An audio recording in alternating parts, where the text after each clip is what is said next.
Aujourd'hui, je vais vous présenter un guide sur les outils de l'éco-conception où on a catégorisé 12 catégories d'outils d'éco-conception. Donc l'idée aujourd'hui, c'est de vous présenter ces catégories d'outils de façon rapide. L'idée, c'est de vous expliquer un petit peu la philosophie de chaque catégorie d'outils, dans quel contexte on les utilise, dans quelle étape de la démarche d'éco-conception, et de voir leurs avantages et inconvénients. Alors, avant de rentrer dans les outils, je voulais vous faire un petit rappel sur les étapes d'une démarche d'éco-conception. Dans toutes ces étapes d'une démarche d'éco-conception, il y a des outils qui sont plus ou moins efficaces, plus ou moins intéressants d'utiliser à chaque étape de la démarche d'un projet d'éco-conception. Alors, quels sont les outils en éco-conception? Alors, classiquement, on voit ce graphique qui présente les outils de l'éco-conception sur deux échelles. Une échelle de l'évaluation environnementale des produits, des outils qui sont dédiés à l'évaluation des produits, à l'évaluation environnementale des produits. Une autre échelle qui est plutôt un axe d'amélioration, des outils qui vont permettre de guider le concepteur dans la réalisation d'un produit éco-conçu. Donc là, on voit 8 catégories d'outils. Nous, ce qu'on va vous proposer, c'est d'en visualiser 12 catégories. Donc à partir de maintenant, on va commencer à rentrer dans ces 12 catégories d'outils. Le premier des outils, c'est ce qu'on va appeler le bon sens écologique. C'est l'outil en fait qui est classiquement utilisé par beaucoup d'entreprises dans un projet d'éco-conception. En fait, quand on fait de l'éco-conception, on n'est pas forcément obligé d'utiliser des outils qui sont relativement complexes. Avec sa maturité sur le projet, sur l'environnement, ses connaissances sur l'environnement, sur les impacts environnementaux, par une stratégie de bon sens, on peut arriver à appliquer une démarche d'éco-conception avec une réflexion cycle de vie. Cependant, le bon sens, il a une limite, c'est qu'il dépend vraiment de la maturité de la personne qui va utiliser cet outil pour réaliser son projet d'éco-conception.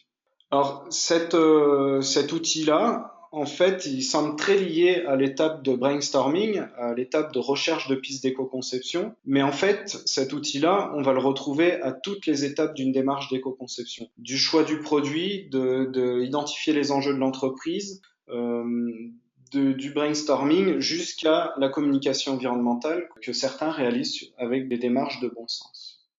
Alors, les avantages et les inconvénients de cet outil. Alors, il est très rapide, il est peu coûteux, il permet d'être à l'écoute de ses clients. C'est un outil qui est non limitant dans les degrés d'intégration des stratégies d'éco-conception. On peut aller de solutions très simples comme à des solutions d'éco-innovation. Il est adapté aux PME et aux designers qui n'ont pas forcément des capacités de structurer sur des outils plus puissants. Il est non limité à un métier spécifique. Par contre, l'inconvénient, c'est le degré de maturité qu'il faut avoir environnemental pour pas partir sur des stratégies basées sur des préjugés qu'on peut avoir.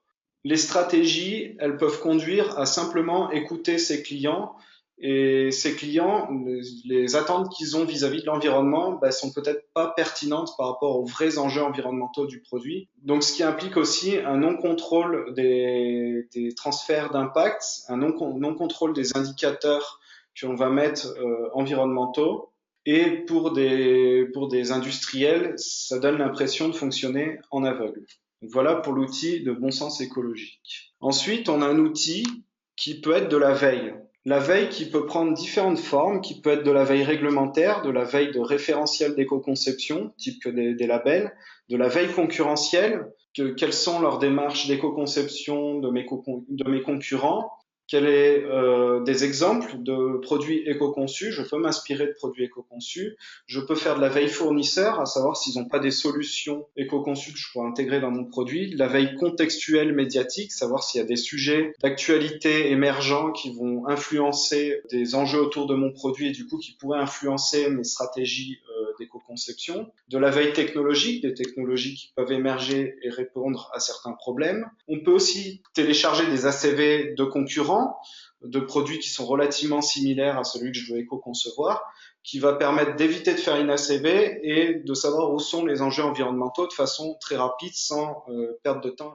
Ça peut être de la veille aussi concurrentielle, marketing, comment les concurrents s'expriment sur la question environnementale, quels sont les sujets qu'ils mettent sur la table, est-ce qu'on peut réfléchir si c'est pertinent ou pas, de la veille client, savoir les clients, quelles sont leurs attentes vis-à-vis de la question environnementale, vis-à-vis de notre activité et des produits qu'on propose. Et ça peut aussi être de la capitalisation des connaissances à l'intérieur de l'entreprise, c'est-à-dire qu'il y a déjà d'autres projets d'éco-conception ou environnementaux qui ont été menés dans l'entreprise. Comment on les a capitalisés pour incrémenter les produits suivants. Alors, la veille écologique, on va la retrouver à toutes les étapes de la démarche d'éco-conception. Du choix du produit, connaître les enjeux qu'il peut y avoir autour de l'entreprise pour choisir une bonne stratégie d'éco-conception et dimensionner sa stratégie d'éco-conception jusqu'à la communication environnementale. Et elle peut inspirer la veille dans toutes les étapes d'une démarche d'éco-conception. Les avantages, la veille est pratique parce que déjà existante dans les entreprises, elle permet de suivre les tendances environnementales autour de son produit et de son activité.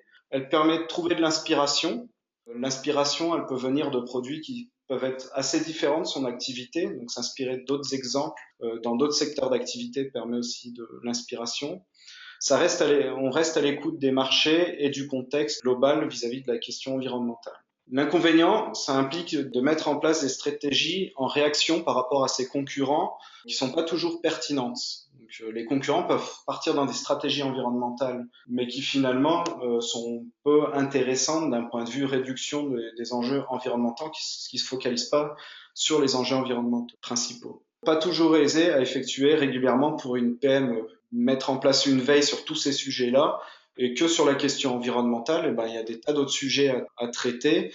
Ensuite, il y a un autre outil qui existe en éco-conception qui est très utilisé, c'est l'inventaire des flux. En éco-conception, on parle d'analyse du cycle de vie, on va transformer des flux en impact sur l'environnement, mais il faut savoir qu'il y a beaucoup d'entreprises qui n'utilisent pas forcément ces logiciels et qui restent justement sur des approches de flux avec des unités qui sont plus parlantes pour les concepteurs et pour les industriels, qui peuvent être des kilos, des litres, des kilowattheures, des mégajoules, des kilomètres parcourus, des mètres carrés, des mètres cubes, etc., etc.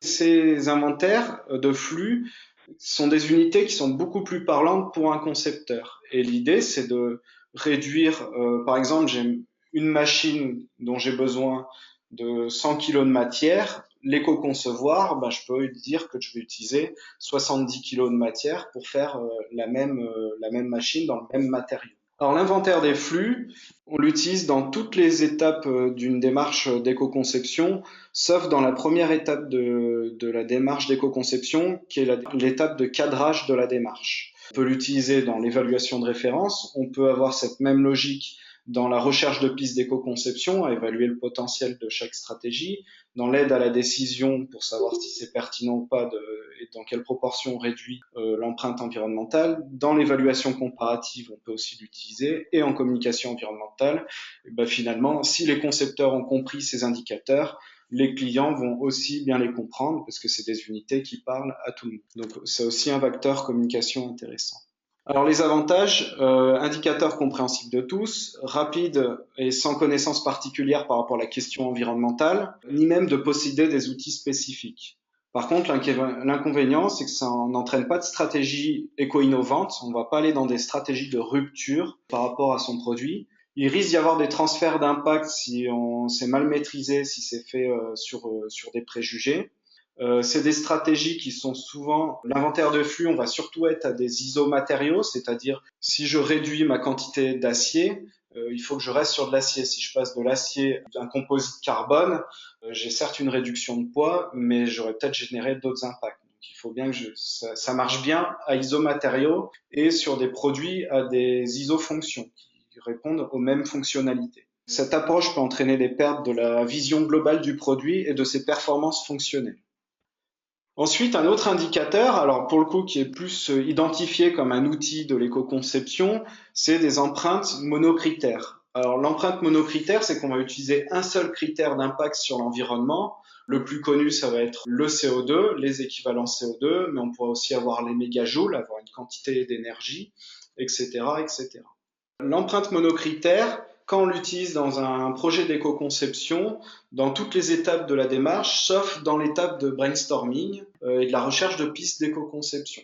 L'outil va pas spécialement aider à cette étape-là, mais on peut l'utiliser dans le cadrage pour identifier sur quel produit on peut travailler de façon très rapide, l'évaluation de référence, l'aide à la décision, la comparative, et ces outils-là ont aussi un bon vecteur de communication. On est sur un indicateur qui est généralement connu. Du coup, en communication environnementale pour vendre son produit, c'est des indicateurs qui peuvent être utilisés. Donc l'outil est simple à utiliser si la composition du produit est connue. La communication peut être simplifiée car les indicateurs sont évocateurs pour des non-initiés. Il y a des normes et des organismes qui cadrent un petit peu ces démarches. L'inconvénient, un seul critère d'impact sur l'environnement, il est possible que cet indicateur environnemental ne représente mal les impacts écologiques du produit. De plus, l'usage de l'outil entraîne des risques de transfert d'impact. Effectivement, si on peut réduire l'empreinte CO2 d'un produit, mais peut-être que les choix de conception qu'on va aller réaliser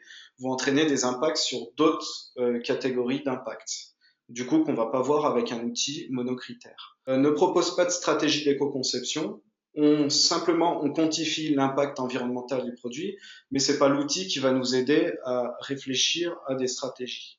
Et du coup, comme il n'y a pas de stratégie, il est aussi difficile de proposer des stratégies qui vont être en rupture, qui vont être dans l'éco-innovation, qui vont proposer d'aller au-delà. Alors cet outil, il est aussi défini dans la norme NF X30-264 qui date de 2013. Donc vous allez voir cette indication qui va arriver de temps en temps sur certains outils. Donc c'est des outils du coup dont les normes d'éco-conception traitent la définition de ces outils-là. Donc ces définitions, vous les trouvez aussi dans le guide que l'on va publier sur les outils d'éco-conception.